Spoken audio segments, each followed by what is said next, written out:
Hi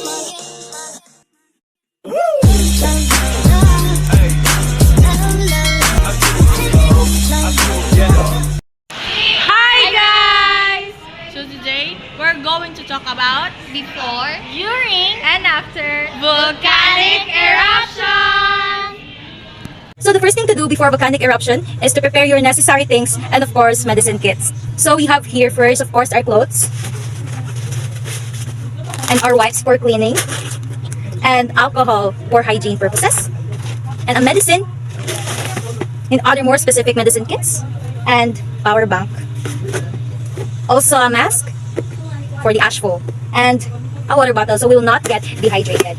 These are the important things you need to bring and specifically more. And I'm ready to go if needed to evacuate.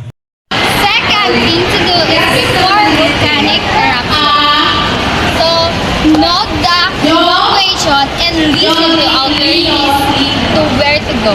Third thing to do is to know your and secure your home and keep the important things like this.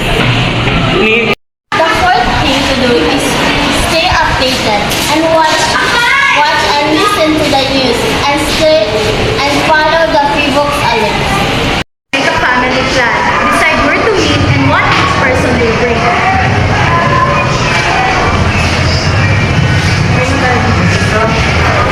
Here are 5 things to do during the volcanic eruption. First thing to do is evacuate immediately when the authorities say so. The authorities said you cannot evacuate. Let's go.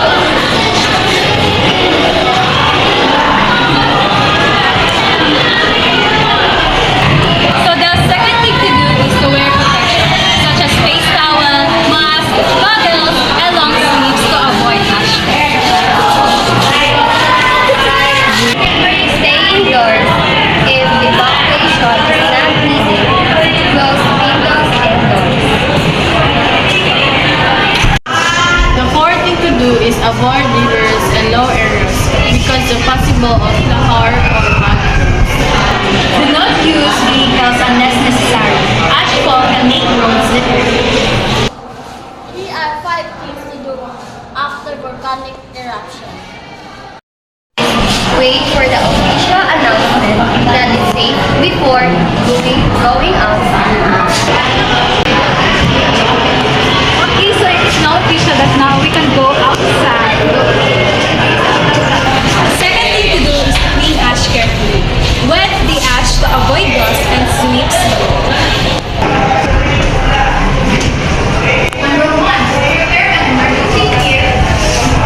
Water. For damages, drugs, or weak spots.